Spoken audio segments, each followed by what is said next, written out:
Hey, what's up, guys? It's MetaGamesGX, and we're here with Steven Santoli. Yo, here's Steven. What's up? We can just hop into the deck profile. So I played Rescue Ace. Or actually, my bad. You want to even shout outs before we hop in? Please. Yeah, sure. So shout out to the entire council of Bina, main test group, and then special shout out to Nigel and Rayhan who got me on this deck because they were just screaming at me for weeks to play this deck. And then I was testing it initially. I'm like, this deck is awful. Like, why would anyone play it? There's so many giants. But after testing, it feels really good. The two main things are there's no real silver bullets for the deck. Like, you're not losing a deep air. There's any spells not a problem. Erads, sometimes it does enough, but more than not, these cards aren't just winning the game versus you, which is nice. So you get to play pretty much like every game. Shifter, Droll, same thing. And then the second thing is this deck's actually really good at going second. Like the engine pieces that you set off in Turbulence, like you don't really want to draw. Quick plays are fine, but the other monsters are just really good at breaking boards. And link climbing is just really good. And I think people really estimate how good this deck is at going second. So getting into the list, 40-card main deck? 41, because the last card I put in last second, and I want to play 3 of it. So 3 Airlifter, your main starter of the deck, 1-card combo. If you open Hydrant with it, one of the 3 Hydrants, and have an engine heavy hand, you can always add HQ instead. It plays in a Droll harder, but if you just add Emergency, sometimes you just pass the Emergency. But if you have engine heavy hands, you can add HQ, get the extra summon on Hydrant, and then go into Struggle Lines. Also good at breaking board because that. The other thing is this effect is if you opponent activates a monster effect on the field, you can tribute it, special summon 1 from your hand.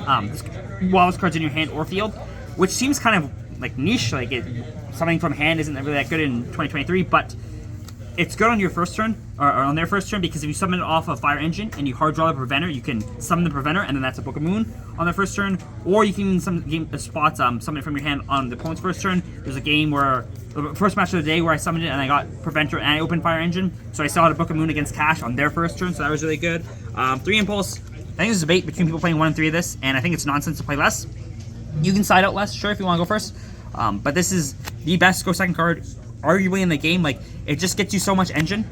So if your opponent activates the effect, you summon it, you tribute summon a machine, so you're generally summoning Fire Engine, and then Fire Engine will summon Airlifter when they special summon again, and then you add Rescue. And so what happens is you put 2 monsters on the board, first turn in the game, and you got back your card advantage. So you lose no card advantage, and I think people really fail to realize how hard it is to clear monsters in the first turn. Like, some decks can do it somewhat okay, but a lot of decks have trouble with that, and you can just start swinging over in the gates, and even if they have like 4 or 5 interruptions, if you're starting with bodies on the board, that's how you clear them. 2 Turbulence and then 2 Preventer, I think this is standard. This card's insane. One thing to keep in mind as well is a lot of times people will negate the effect of summon with whatever, and then you can always Phoenix discard it later to get a summon off that way. And then 1 Fire Attacker. This card's actually, I think, a lot worse than Fire Engine. Now I play the deck more, but there's still scenarios where you know that they're going to clear your board, like if Cash opens up the field, so you can just add this, shuffle your hand up, and get whatever you need. So that's the engine. I think you should be playing max Airlifters. Yeah. Yes, you want tech cards, but I don't think this is a tech card deck. If you want to play a tech card deck, play Cash. I think this deck is very good engine when you're playing. And then 3 Fenrir. Oh, wow. Good card in general, but the main thing is that it helps you record advantage and have interruptions when you get hand trap. Ash is pretty much like the worst card for this deck. Nothing else is a big problem. But if you open Fenrir, Airlifter, and the Turbulence, it means that you have a way of linking off the Airlifter into the grave. So even if your emergency gets Ash, you still get the Turbulence, which seems niche, but it comes up. And I mean, Fenrir is just a good card in general. It does conflict with Impulse a bit, but you can choose it. You can still hold Impulse for your turn. 3 Ash, because it's, I think, the best card in the game, honestly, right now. And then you can loop it with Sunlight Wolf. I didn't play any other hand traps. I didn't really expect combo decks. I think they're kind of mid, and I side heavily for them. Spells, 3 Emergency, then I guess the other traps, and the HQ. I think you have to play HQ because it's just too good in the grind game, if I can find it. These cards are fine drawing second. Like, they're just a search and a special, so they're fine. These are ones you don't want to draw going second, but often you can Phoenix pitch it, or if you're going into a Fire Attacker line, you can discard it and then immediately set it off emergency. So there's still live turn 1. I mean, I'm not going to say they're good going second, but I said as you can think they are. You can just overwhelm people with them. One thing with Emergency to point out is a lot of times you should be chaining Emergency to your search effects. So if I'm going Hydrant, I'll chain Emergency to it because I need to know if it's getting Ash or not, because then it changes when I'm adding Turbulence or Preventer. Then consistency cards, 1 Rhoda, 1 for 1, 3 Prosperity, then 1 Call By because Ash is a problem for this deck. I think I side out the 1 for 1 a lot. going second because it's kind of a net card, but you still want consistency. It's also nice putting pieces in the grave because it lets you like actually banish them. 3 book, and then rather than play 3 Eclipse, I decided to play 3 Econ. Oh wow. So I think people are kind of too focused on Pearly because I think that's the only matchup that Econ is really worse than Eclipse. But against stuff like Unchanged and Chimera, the Eclipses are just awful. They do nothing. Even as cash, you still can get hand trapped to death, or you can get like rebooked and it feels bad. Econ is just better in every other matchup, especially when you put bodies immediately on the board during like your opponent's turn. They're always live. And it like full breaks the Unchained board by itself because you just like bait the link, then take the Caesar, and then like you play through like 3 interruptions right there off 1 card. So I think this card's very good, and I think should be played more. It's also good because it lets you play around crossout because everyone's on crossout and they're playing books just, for the crossout, and then having different tech cards means you get rewarded for innovating. Extra deck, I didn't play the Firewall package. I played it last weekend when I went extra to Toronto. I think it's fine, but I like the toolbox. I think your end board's fine, even if that was like a negate. And people aren't on a lot of breakers, so I think if you're getting that many extra spots and getting hand trapped, you're not making that board anyways, and so it's just better to play like smaller packages. So 1 All Mirage, you need this because sometimes you want to go into Wolf, so you need that instead of Link Revo. Link Revo, 1 Anima, this didn't come up today, it's cuttable, it's fine, it comes up sometimes. 1 Wolf, this is not negotiable, 1 Dark, and 1 Hida. This is how you climb a lot, especially going second because I'm not playing the Firewall package, so this still gets you access code just off Hydrant. 1 Phoenix, 1 IP, this is the main end board I go for. A lot of times it's Wolf pointing the IP, so you're still getting more value. 1 Unicorn, 1 Helio, this card's very good in this deck. It's just a free shuffle back. Yeah, it just requires 2 fires, so like can be with anything in the deck and just shuffles back.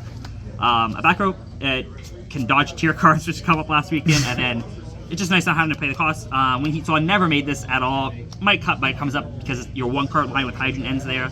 And then 1 access code, 1 Apollo. This is immediately going to IP. The other thing I played was 1 Bomber Dragon. How did you like that? I came up Wednesday. I'm not sure if it's overkill right now or it's needed. It's just another interruption you can go instead of Apollo. Because sometimes you don't want the interruptions. It's also good if your opponent goes first and makes a board. You can make this, clear their board on their turn and still have interruptions. And you have a lot of ways of triggering like rescue, emergency, all summon back. So you have ways of triggering this very easily. It may be cut going forward, but I think it's pretty good. The entire extra deck is just a toolbox of things, so it's whatever you feel comes up the most is what you should play. And then 1 Zeus because I play Econ. And then side deck. So this side deck was one of the most fun side decks I played, which seems weird because like I was talking earlier, you summon a lot of times on your opponent's turn, and so I wanted a way of like preventing them from clearing my monsters. So I had a board on like immediately when I started, and so the thought process was I'm just gonna summon more monsters. So my side deck is 13 monsters that summon themselves. So 3 Nib, 3 Italian Sea. These aren't like too spicy. Obviously, Nib's a really good card. Italian Sea is good against like Branded, Pearly, and whatnot. And I think that's like not really that big a deal into the I'm summoning monsters. But I play 3 or 4 Bestials. Obviously, Bestials are really good. I side them into Unchained, which I don't think is like super good against them. But again, you just overwhelm their board. Like I play against Unchained round 6, and I had 5 monsters on my board during his turn 1. And it just becomes impossible for them to deal with them all. And all these ones are not losing advantage. The impulse isn't losing advantage. So you're just getting bodies that they have to clear. And even if they clear them, they're generally going through hoops, they're losing follow-up, and it makes just the pass back easier. And just Bestials are good. And then the other card no one's on right now is Phantasmate. I think this card is insane. Again, it's just another card that you can summon on your opponent's turn. It's good in Unchained, good into their mirror match, good versus Mathmech, Salad, like there's a lot of link decks in the meta, and especially with this deck, the engine is very good at going second, but you need to draw the ghosts, like the actual good cards going second, and this just fixes the hand. You draw some of the cards you have Turbulence, you can put them back. So I think this card is just really, really phenomenal right now, especially in this deck. Fixing the hands feels really good. Last 2 is just back row removal. So. How did you like dropping the Terahertz package? Did you miss it today at all? I didn't regret it at all. If the format becomes more breaker heavy, which I don't think it should right now, like there's still our combo decks in the meta, then it'll feel worse. But while it's a hand trap format, I think the diversity and just being able to go into half boards after you get hand trapped is better. I think at the end of the day, like this is like the extra deck is entire just toolbox. You can do whatever you want with it. You can play the 8 firewall package, you can play the 6 firewall package. But I think if I go first with IP and set 4, like I think that's enough more than not to win the game. And so I don't need kind of more win con. I just want more answers when breaking boards. All right. Sounds good. Thank you very much. Thank you. Good, great job.